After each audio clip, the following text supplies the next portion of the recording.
হরে কৃষ্ণ। গৌরাঙ্গ মহাপ্রভু নৃত্য করলো, তাই তো? পাশের দিকে আরেকজন নৃত্য করছে, তিনি হলেন নিত্যানন্দ প্রভু, যাকে বলা হতো পাগলা নিতাই। কেমন ভাবে নৃত্য করছে? উলুধ্বনি সকলে মিলে নিত্যানন্দ নাচিছে।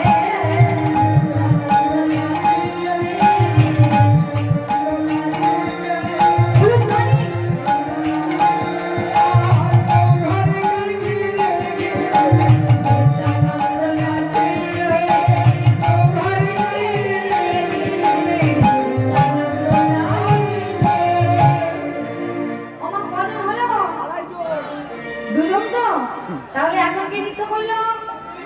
নিত্যানন্দ প্রভু। বেশ বেশ, ফাঁকি দিলে হবে না, সব জিজ্ঞাসা করে যাবো মায়েরা শুনছে কিনা, এটাই পরীক্ষা।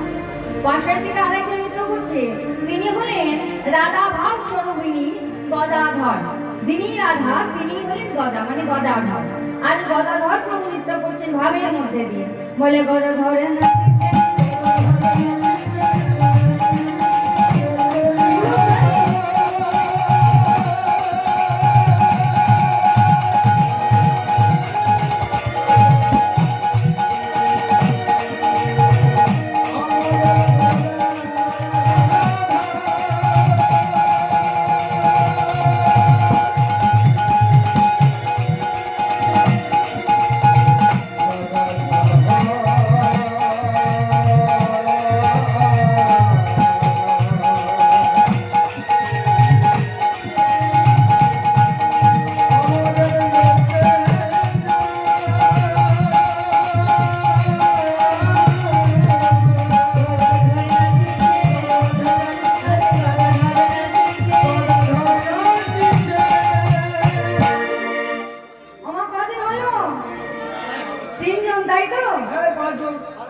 এরা একদম ঘুমতে জানে না। আমার এদের কথা রাত করবে না, পড়াশোনা শিখে নিতে একদম জানে না। তিনজন হয়েছে, পাশের দিকে আরেকজন নৃত্য করছে, তিনি হলেন অদ্বৈত আচার্য প্রভু। এই অদ্বৈত আচার্যটা কে বলুন তো? মায়েরা জানেন? আচ্ছা তুমি চুপ করো, ওনারা কি বলছে আমি একটু শুনি। মা জানেন তো? আমি জানি মায়েরা জানেন। মা জানেন তো? বেশ, আমি বলে দিচ্ছি। কালকে যা বার করলেন, আজকে পর্যন্ত যে বারটা ছিল, ভোলা মহেশ্বর নৃত্য করছে। কেমন ভাবে গো? সবাই মিলে উলুধ্বনি, ভোলা মহেশ্বর নৃত্য করছে। অদ্বৈত নাচিছে,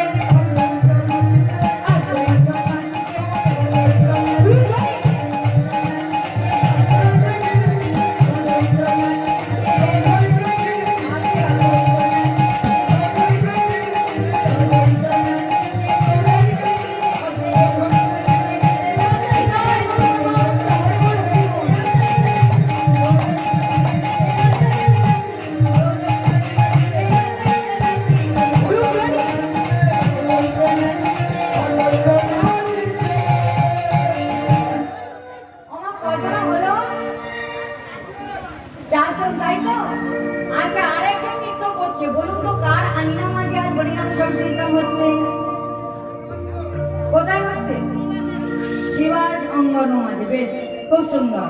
আমার শিবাস অঙ্গনমার যখন হরিনাম সংকীর্তন হচ্ছে, আজ শিবাস ঠাকুর মনে মনে চিন্তা করছে যে আমার গৌরহরি ভাবের মধ্যে দিয়ে নৃত্য করতে করতে যদি পড়ে যায়, তাহলে আমার গৌরহরির এই অঙ্গে চটনা যদি আঘাত লাগবে। তাই পিছন দিকে গেছে, গৌরহরির পিছন দিকে গিয়ে বাদ্যযন্ত্র প্রসারিত করেছে, করে নৃত্য শুরু করেছে। কেমন ভাবে? বলে শিবাস ঠাকুরের নাচিতে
স্থির থাকতে পারছে না।